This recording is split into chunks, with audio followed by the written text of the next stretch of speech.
ചോദിക്കുന്ന വർഗമാണ് ഇത്. മാന്യമായിട്ടൊരു വ്യവസായം ചെയ്ത് ജീവിക്കുന്നവനെ വിശ്വാസമില്ല. രാജ്യദ്രോഹവും കള്ളക്കടത്തും നടത്തുന്നവന് മാലയിട്ട് സ്വീകരണം. ചുമ്മാതല്ല ഈ രാജ്യത്ത് സന്യാസിമാരുടെ എണ്ണം പെരുകുന്നത്. എന്നെ പോലെ വ്യവസായം തുടങ്ങി ജീവിതം മുരടിച്ചു പോയവന്മാരായിരിക്കും ഇവരൊക്കെ.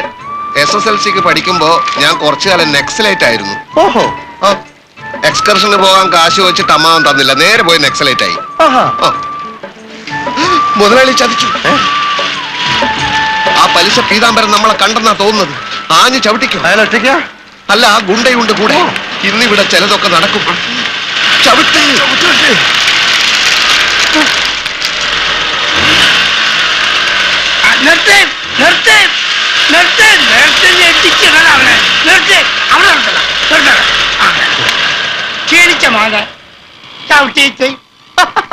ഇതാര് പീതാംബരൻ ചേട്ടനാ? എന്റെ പേര് മറന്നില്ലേ? ഇത് ഭയങ്കര സംഭവം തന്നെ അല്ലേ ബോബി? നാളെ കാലത്ത് ചേട്ടൻ അവിടെ ഉണ്ടാവും. അറിഞ്ഞ അതുവഴി വരാതിരിക്കാനാവും. അല്ല, വരാൻ ചേട്ടനെ കാണാൻ. എന്താ വിശേഷിച്ച്? എന്താ ചേട്ടൻ മറന്നോ? ചേട്ടൻ ഞാൻ കുറെ രൂപ തരാനുണ്ട്. 20,000 രൂപയും അതിന്റെ പലിശയും. മരം വാങ്ങിക്കാൻ ഷോർട്ടേജ് വന്നപ്പോ 6 മാസത്തിന് മുമ്പ് ചേട്ടനെ സഹായിച്ച ചേട്ടൻ മറന്നോ? വേണ്ട, അതൊന്നും എന്നെ ഓർമ്മിപ്പിക്കണ്ട. എന്താണോ തന്റെ വിചാരം? എടോ, ഒരു സ്കൂൾ മാസം പോകാനില്ല താൻ അല്ലേ? അച്ഛൻ ചീത്തപ്പേരുണ്ടാക്കി നടക്കുക. പറഞ്ഞ വാക്കിന് വരെ വേണം. ചേട്ടാ ചേട്ടാ ചേട്ടാ, ഇത് റോഡാണ് ചേട്ടാ. നാളെ ഞാൻ ഒരു വ്യവസായ സ്ഥാപനത്തിന്റെ ഉടമയാണ്. 3 ദിവസത്തിനകം എന്റെ ലോൺ പാസ്സായി കിട്ടും. അത് കിട്ടിയാൽ ഉടൻ ആദ്യം ഞാൻ തരുന്നത് ചേട്ടന്റെ കാശായിരിക്കും. അന്നും താനൊരു 3 ദിവസത്തിന് കണക്കാ പറഞ്ഞു. അല്ല, അന്ന് 3 മാസമാ പറഞ്ഞു. അല്ല, 3 ദിവസം. എന്ത് ചെയ്യും? ഇന്ന് 17, നാളെ 18, 19, 20. 20-ാം തീയതി കാലത്ത് മുതലും പലിശ എന്റെ വീട്ടിലെത്തിയില്ലെങ്കിൽ നോക്കി ഇവനെ കൊണ്ട് നിർത്തണം. ഞാനുണ്ട്. ഇത് കുറുപ്പാണ് പറയുന്നത് കേട്ടാ. ഇത് മനസ്സിൽ വെച്ചോ, നല്ലോണം ഓർമ്മിച്ചോ.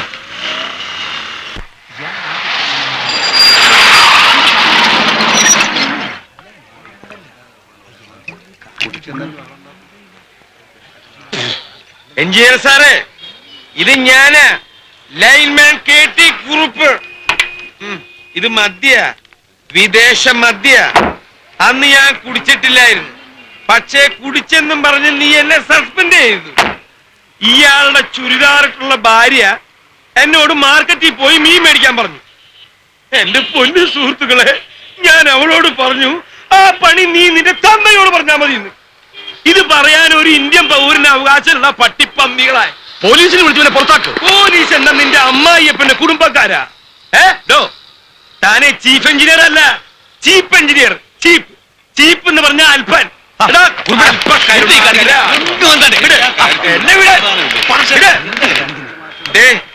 ആ പോയവനുണ്ടല്ലോ, അവന്റെ അന്ത്യണ്ടല്ലോ. ഇവിടെ നോക്ക്, ഇവിടെ നോക്ക്, മരണായിരിക്കും.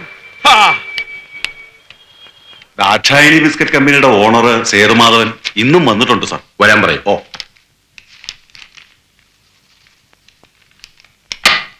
ശരി ശരി. തന്റെ കാര്യം നടക്കില്ല. അയ്യോ, വന്നു കയറിയോണ്ട് അങ്ങനെ പറയരുത് സാർ. ഇന്നെന്റെ പിറന്നാളാണ്. അതുകൊണ്ട് അല്പമെങ്കിലും പോസിറ്റീവായ ഒരു ആൻസർ സാറിന്ന് പറയണമെന്ന് അപേക്ഷയുണ്ട്. എടോ, നിയറസ്റ്റ് ട്രാൻസ്ഫോർമറിന്റെ കപ്പാസിറ്റി 20 kV ആണ്. 30 HP അല്ലേ എനിക്ക് ആവശ്യം. നടപ്പില്ല. പുതിയ ട്രാൻസ്ഫോർമർ ഇൻസ്റ്റാൾ ചെയ്തേ പറ്റൂ. അപ്പോ ഞാൻ സ്വന്തമായിട്ട് ട്രാൻസ്ഫോമറിന് കാശ് മുടക്കണം. വേണം. 1 ലക്ഷം രൂപയെങ്കിലും ചെലവാവും. എന്റെ ഭഗവതി. എങ്കിൽ ചെല്ലേ, പണം ശരിയാൻ പോവാ. ഇല്ല സാർ, ഇങ്ങനെയൊക്കെയാണ് കാര്യങ്ങൾ പോകുന്നെങ്കിൽ എന്നെ ഇനി ഈ ഭാഗത്ത് കാണൂല. എടോ, താൻ ഈ ഓഫീസിൽ കയറി ഇറങ്ങാൻ തുടങ്ങിയിട്ട് കാലം കുറയായി. ഇതുവരെ തന്റെ കാര്യമല്ലാതെ ഞങ്ങളുടെ കാര്യം വല്ലതും താൻ അന്വേഷിച്ചോ? മനസ്സിലായില്ല. മനസ്സിലാകാത്തതുപോലെ അഭിനയിക്കാ താൻ. എടോ, ഒരു പാലം പണിതാലേ അങ്ങോട്ടും ഇങ്ങോട്ടും കടക്കാൻ കഴിയണം. അതിനിവിടെ പാലമൊന്നും കാണാനില്ലല്ലോ സാർ. 1 ലക്ഷം രൂപയെന്ന് കേട്ടപ്പോ താൻ ഞെട്ടി. എന്നാ ഞെട്ടാത്ത 1 ലക്ഷത്തിന്റെ കാര്യം ഞാൻ പറയട്ടെ. അതേത് ലക്ഷം സാർ? Insurance, life insurance. 1 ലക്ഷത്തിന്റെ പോളിസി. താൻ ചത്ത ഡിവിഡന്റും ബോണസും എല്ലാം ചേർത്ത് 1,75,000 രൂപ തന്റെ കുടുംബത്തിന് കിട്ടും. എന്റെ ഭാര്യയ്ക്ക് LICയുടെ ഏജൻസി ഉണ്ട്. താൻ 1 ലക്ഷത്തിന്റെ പോളിസി എടുത്തേക്ക്. ട്രാൻസ്ഫോർമറിന്റെ കാര്യം എന്തെങ്കിലും ചെയ്യാൻ പറ്റുമെന്ന് ഞാൻ നോക്കാം. പോളിസിയും പ്രീമിയം എല്ലാം 10,000ത്തിന്റെ പോളിസി എടുക്കാം സാർ. ഇറങ്ങി പോടൂ. ഒരുമാതിരി ഊപ്പ വ്യവസായി. 1 ലക്ഷത്തിന്റെ കാര്യമാണെങ്കിൽ ഇങ്ങോട്ട് വന്നാ മതി. എന്താ എടുക്കാം സാർ. ഇന്നലെ വന്നിട്ട് ഇതുവരെ പോയില്ലേ? ഇല്ല പോയില്ല, ഇവിടെ കിടന്നു. എന്റെ അമ്മായിയമ്മയുടെ വീടാണല്ലോ ഇത്. പിന്നെ ആ എന്തായി? ചത്താൽ 1.25 ലക്ഷം രൂപ കിട്ടും. ആര് ചത്താൽ? ഞാൻ ചത്താൽ ഇൻഷുറൻസിന്റെ പോളിസി എടുത്താലേ ട്രാൻസ്ഫോമറിന്റെ കയ്യിൽ നിന്ന് കാശ് മുടക്കണ്ടാണ്. അതുകൊള്ളാം. അപ്പൊ പോളിസി എടുത്തിട്ട് മുതലാളി ആത്മഹത്യ ചെയ്താൽ മതി. ദുർമരണത്തിന് കാശ് കിട്ടത്തില്ല. അല്ലെങ്കിൽ നിന്റെ പേര് പോളിസി എടുത്തിട്ട് നിന്നെ തല്ലിക്കൊന്നാലൊന്നും സത്യമായിട്ട് ഞാൻ ആലോചിച്ചാ. നാളെ പ്രീമിയം അടയ്ക്കണം. ഇതിന്റെ ഇടയിൽ അതിന് കാശ് എവിടെ?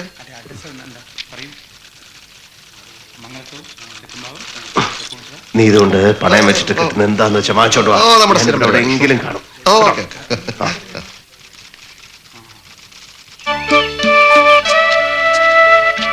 വന്നല്ലേ? ആ വിട് വിട്. ഇത് അമ്മയ്ക്ക് ബലരാമൻ ചേട്ടൻ ബോംബെ അയച്ച കത്താ. അപ്പൊ എനിക്കോ? നിനക്കില്ല. നാളെ മുതൽ നിന്റെ കത്തും അന്വേഷിച്ച് പോസ്റ്റ് ഓഫീസിന്റെ നടയിൽ നിൽക്കാനേ വേറെ ആളെ അന്വേഷിക്കണം. കുതിരയ്ക്ക് കൊമ്പ് മുളയ്ക്കുമ്പോഴാവും നിന്റെ സേതുവായിട്ട് നിനക്ക് കത്തയക്കുന്നത്. നീ ശരിക്കും നോക്കിയോ ശ്യാമേ? ആഴ്ചയിൽ 2-3 കത്ത് വീതം നീ അങ്ങോട്ട് കാച്ചി വിടുന്നുണ്ടല്ലോ. പക്ഷെ അയാളോ നിനക്കൊരു കത്തയച്ചിട്ട് മാസം 3 ആയില്ലേ? കാര്യമായിട്ട് എന്തെങ്കിലും തിരക്കിപ്പെട്ടതാവും, അല്ലെങ്കിൽ എഴുതിയനെ. എന്റെ സംശയം അയാള് നിന്നെ വിട്ട് ടൗണിൽ തന്നെയുള്ള ഏതെങ്കിലും ഒരു പരിഷ്കാര പെണ്ണുമായി പ്രേമം തുടങ്ങി കാണുമെന്നാ. നിന്നെ തഴഞ്ഞതാ. പിന്നെ ഇന്നോ ഇന്നലെയോ തുടങ്ങിയതല്ല. എന്തായടാ അതിന്റെ കാര്യങ്ങളൊക്കെ? കരികാലം തീരുന്നതിന് മുമ്പെങ്കിലും നിന്റെ ബിസ്ക്കറ്റ് കമ്പനി തുടങ്ങുമോ? ഒന്നും വിചാരിച്ച സ്പീഡിൽ നടക്കുന്നില്ല അച്ഛാ. വ്യവസായം തുടങ്ങാൻ എല്ലാ സഹായവും നൽകുമെന്ന് സർക്കാർ, അതെല്ലാം മുടക്കുമെന്ന് കുറെ ഉദ്യോഗസ്ഥന്മാർ. അത്രേ ഉള്ളൂ, വേറെ പ്രശ്നമൊന്നുമില്ല. 16,000 അത് പോയി. ഇനി 7,312. കുഞ്ഞെ രൂപ ഉണ്ടെങ്കിൽ ഒരു 10 രൂപ താ കുഞ്ഞെ. 1-ാം തീയതി ശമ്പളത്തിൽ നിന്ന് പിടിച്ചോ? ഒന്നും പിടിച്ചിട്ട് കാര്യമില്ല പൊന്നമ്മച്ചി. നാളെ മറ്റന്നാളെ തരാം. ഇന്നെന്താ പോവാൻ താമസിച്ചേ? കൂട്ടുകുടുംബത്തിൽ കിടന്ന് പണിയെടുത്താ നേരത്തിനും കാലത്തിനും വീട്ടിൽ പോകാൻ ഒക്കുവോ? അതും പോയി. എന്റെ ഭഗവാനെ. 7,300. ഹരേ കൃഷ്ണ കൃഷ്ണ കൃഷ്ണ ഹരേ ഹരേ. ദേ അച്ഛൻ വന്നു. അമ്മേ ദേ അച്ഛൻ വന്നു. വാഴപ്പഴം വാങ്ങിച്ചു. എല്ലാ വാഴക്കയും വാങ്ങിച്ചു. നീ ഇങ്ങനെ വിളിച്ചു പോവാതെ വായം പൊളിച്ചെല്ലാം ഇങ്ങ് പോരും. അച്ഛൻ അലു കൊണ്ടുവന്നോ? ഓ എന്നാ നിങ്ങൾ ഇങ്ങനെ സ്വീറ്റ് കൊടുത്തു കൊടുത്ത ചെറുക്കൻ ഇങ്ങനെ വീപ്പക്കുറ്റി പോലെ ആയത്. ചിറ്റപ്പ എനിക്ക് അലുവ. പോടാ മോൻ അകത്തോണ്ട് വെച്ച് തിന്നെ, ഇല്ലേ കൊതി കിട്ടും. അമ്മേ അമ്മേ ആ മോൻ എന്താ വേണ്ടേ? കഞ്ഞിയോ ചോറോ? എനിക്ക് അലുവ മതി. അലുവേ? ഇപ്പൊ എവിടുന്ന് കിട്ടി ഈ പൂതി? അപ്പത്തെ ചിറ്റമ്മ കൊണ്ടുവന്നല്ലോ. ചോദിച്ചപ്പോ പോടാൻ പറഞ്ഞു. എനിക്ക് അലുവ വേണം. സേതു നീ ഇത് കണ്ടോ? ഏത്? കുട്ടികളെ അതും ഇതും കാണിച്ച് വെറുതെ കൊതിപ്പിക്കുക. എനിക്ക് അലുവ വേണം. ഒന്നിൽ ഇതൊന്നും മേടിച്ചോണ്ട് വരാതിരിക്കുക, അല്ലെങ്കിൽ ഇവർക്കൂടെ കുറച്ച് കൊടുക്കുക. കുട്ടികളല്ലേ, ഞാൻ ഈ രാത്രി എവിടെ പോയി അലുവ ഉണ്ടാക്കാനാ? എനിക്ക് അലുവ വേണം. മോനെ ചെറിയ അലുവ പോലത്തെ ഒരു സാധനം തന്നാ മതിയോ? ആ അടുക്കളയെ കൊണ്ടുപോയി ചേച്ചി ഇവന്റെ വായി കുറച്ച് ഉലുവ എടുത്തിട്ടുണ്ട്. സേതു നിനക്ക് നിന്റെ ചേട്ടന്റെ കുട്ടികളെ ഇഷ്ടമല്ലാണ്ടായോ? എന്റെ പൊന്നേച്ചി ഞാൻ ചെറിയ കോമഡി പറഞ്ഞു. അതെ ഇതേ ഇവിടെ നോക്കിയാൽ ശരിയാവില്ല. ഞാൻ അപ്പുറത്തോട്ടെങ്ങാനും പോവാം. അപ്പൂപ്പ അലുവ. അപ്പൂപ്പ പിള്ളേരിച്ചിരി കഞ്ഞി കുടിക്കാൻ സമയം.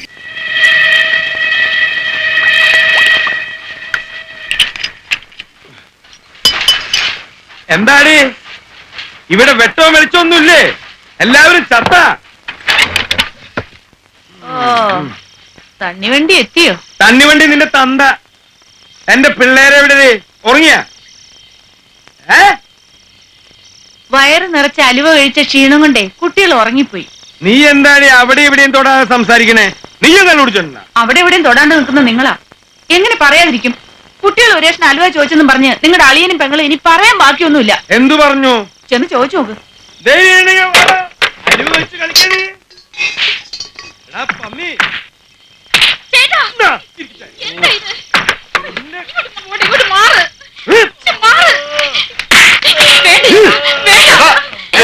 നിന്നെ കയ്യില് കുറച്ച് കാശുണ്ടെന്ന് വെച്ചിട്ട്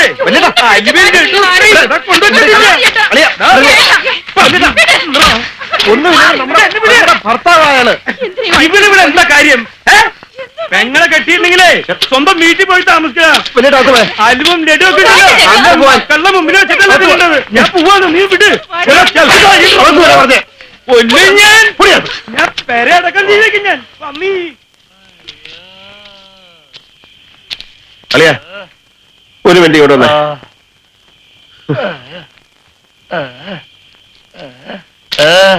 അളിയനോട് എനിക്കൊരു കാര്യം പറയാനുണ്ട്. ഇതിനെ ചൊല്ലി ഞാൻ പ്രതികാരം ചെയ്യരുതെന്നായിരിക്കും. അല്ല ഞാൻ കുടുംബകലഹം ഉണ്ടാക്കരുതെന്നായിരിക്കും.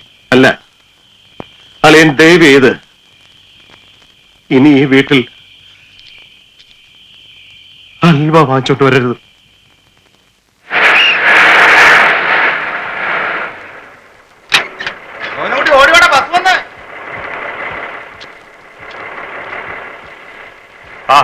ഈ വഴിയൊക്കെ ഓർമ്മയുണ്ട?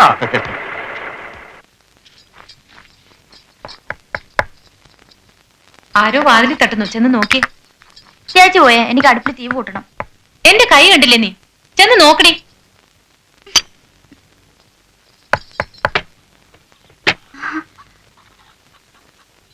ചേച്ചി സേതുവേട്ടൻ.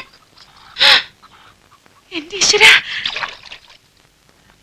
ഇത്തവണത്തെ കൃഷിയൊക്കെ എങ്ങനെ ഉണ്ടായിരുന്നു? തരക്കേടില്ലെന്ന് വലിയേട്ടൻ പറയുന്ന കേട്ടു. എത്ര പറ കിട്ടും? ആ കണക്കൊന്നും എനിക്കറിഞ്ഞൂടാ.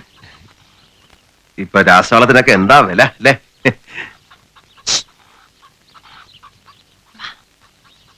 ഏട്ടനും എടുത്തി മോനെയും കൊണ്ട് സ്കൂളിൽ പോയിരിക്കാം. ഇന്ന് പേരൻസ് ഡേയാ. അത് ശരി, കഷ്ടമായിപ്പോയല്ലേ. ഇവിടുത്തെ സിന്ധി പശുവിന് ഇപ്പൊ എത്ര ലിറ്റർ പാല് കിട്ടും? അത് ചത്തിട്ട് 1 വർഷം കഴിഞ്ഞല്ലോ. ഓ, 1 വർഷം മുമ്പ് പശു ചത്തുപോയല്ലേ? ഡി, നീ ചെന്ന് ചായക്ക് ഇത്തിരി വെള്ളം വെച്ചേ. വേണ്ട, ചായ വേണ്ട. വേണം, ചായ വേണം. ചെല്ലേ.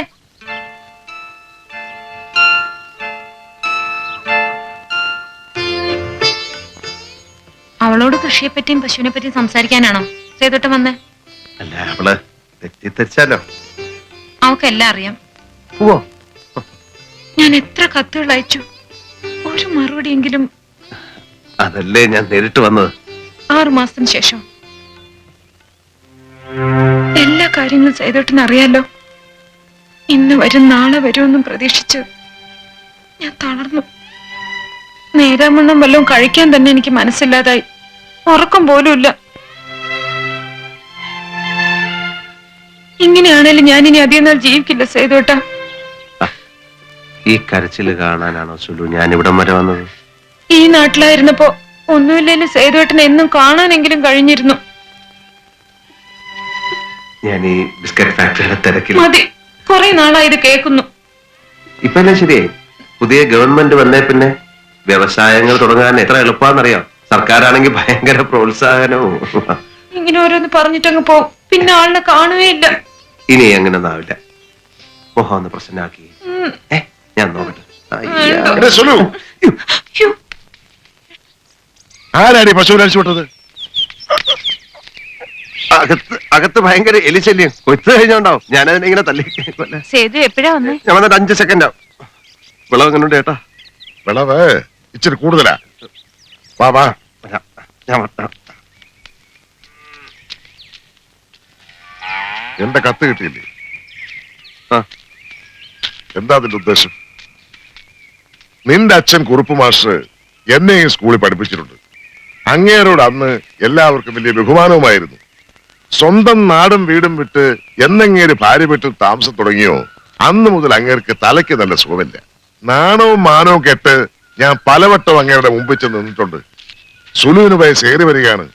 നിങ്ങളുടെ മോനോട് പറഞ്ഞ് അവിടെ കല്യാണം നടത്തണമെന്ന് ഞാൻ പല പ്രാവശ്യം അപേക്ഷിച്ചിട്ടുണ്ട്. അപ്പോഴൊക്കെ അങ്ങേര് പറയുക, നീ എന്തോ ബിസ്ക്കറ്റോ റൊട്ടിയോ മറ്റോ ഉണ്ടാക്കിക്കൊണ്ടിരിക്കുകയാണെന്ന്. കാലം കുറെ ആയാലൂടാ, ഇതുവരെ ഒന്നും ഉണ്ടാക്കി തീർന്നില്ലേ? കല്യാണപ്രായം കഴിഞ്ഞൊരു പെണ്ണിനെ ഇന്ന് കെട്ടും നാളെ കെട്ടും എന്ന് പറഞ്ഞിങ്ങനെ നിർത്തിക്കൊണ്ടു പോവാനാവില്ല. എന്റെ സ്വന്തം കാലിലൊന്ന് നിന്നിട്ട്. അപ്പൊ ഈ രണ്ടും നിന്റെ കാലല്ലേ? അങ്ങനല്ല. നിന്റെ ഈ ഉരുണ്ടുകളി എന്നോട് വേണ്ട. നീ നിന്നാലും കൊള്ളാം ഇരുന്നാലും കൊള്ളാം, എനിക്ക് രണ്ടിലൊന്നറിയണം. ഈ പെൺകൊച്ചിനെ കെട്ടാൻ നിനക്ക് താല്പര്യമുണ്ടോ, അതോ കൂടെ കൂടെ ഇങ്ങനെ ഒന്ന് ശൃംഗരിച്ചേച്ചു പോകാനാണോ ഉദ്ദേശം? ചേട്ടാ, എന്റെ ബിസ്ക്കറ്റ് ഫാക്ടറി ഒന്ന് ഓടി തുടങ്ങണം. ആശയുടെ കല്യാണം ഒന്ന് കഴിയണം. അത് കഴിയുമ്പോ നീ പറയും നിന്റെ തന്തയുടെ 16 അടിയന്തരം കഴിയട്ടെ. ചേട്ടാ, ഞാൻ പറയുന്നത് എന്റെ പ്രശ്നങ്ങളാ. നീ പറഞ്ഞ നിന്റെ പ്രശ്നങ്ങളൊക്കെ തീർന്നു കിട്ടാൻ എനിക്ക് തോന്നുന്നു ചുരുങ്ങിയത് 30 വർഷമെങ്കിലും ആവുമെന്നാ. അപ്പൊ പിന്നെ എന്റെ പ്രേതം വരെ നിന്റെ കല്യാണം നടത്താൻ. ചേട്ടാ, കാര്യം പറയുമ്പോ തമാശയായിട്ട് കണ്ടരുത്. നീ ആരെയാടാ കാര്യം പറഞ്ഞ് പഠിപ്പിക്കുന്നത്? തന്തയുടെ ഇല്ലെങ്കിൽ പിന്നെ എന്തിനാടാ ആ പാവപ്പെട്ടിനെ മോഹിപ്പിച്ചത്? ബിസ്ക്കറ്റ് ലോകത്ത് ആരെങ്കിലും ബിസ്ക്കറ്റിന് ദാക്ഷായണി എന്ന് പേരിട്ട് കൂടാ? നിന്റെ ആ കിളവിത്തലയുടെ പേരിട്ടപ്പോഴേ ഞാൻ വിചാരിച്ചതാ കുടംപിടിക്കരുത്. ദേ, മര്യാദയ്ക്ക് സംസാരിക്കണം. അമ്മയെ പറ്റി ആവശ്യമില്ലാത്ത കാര്യമൊന്നും പറയണ്ട. എങ്ങനെ എന്റെ വീട്ടിൽ കയറുമെന്ന് എന്നെ വിരട്ടുന്നു? ഇറങ്ങടാ ഇവിടുന്ന്. നിന്നെപ്പോലെ നട്ടിലില്ലാത്ത ഒരുത്തിനെ എന്റെ പെങ്ങക്ക് വേണ്ടടാ. കയറി പൊടിയകത്ത് ഒന്നുകളെയും ചെയ്യില്ലാത്തിന്. ആ, എനിക്കിപ്പോഴാ മനസ്സിലായത് നീ വേറെ ചില ഉദ്ദേശത്തോടുകൂടി അവിടെ വരുന്നതെന്ന്. മേലിൽ നാട്ടിക്കാലം കുത്തിപ്പോരുത്. നാടേ നിങ്ങളുടെ കുടുംബ സ്വത്തൊന്നുമല്ലല്ലോ. അല്ല, പക്ഷെ ഈ വീട് എന്റെ കുടുംബസ്വത്താ. ഇനി ഇതിനകത്ത് കയറിയാൽ നിന്റെ കാലി ഞാൻ തല്ലി ഓടിക്കും. നിങ്ങൾ എന്തിനാ ഇങ്ങനെ ഇടന്ന് ഒച്ച വയ്ക്കുന്നേ? മിണ്ടിപ്പോവരുത്. എന്റെ പെങ്ങളെ കെട്ടാൻ വേറെ ആളുകളെ കിട്ടുമോ ഞാൻ നോക്കട്ടെ. അയ്യോ, എടീ, നീ ഇനി ഇതിനെ കാണുകയോ സംസാരിക്കുകയോ ചെയ്താൽ ഒന്ന് കുഴിച്ചു മൂടിഞ്ഞ എല്ലാത്തിനെയും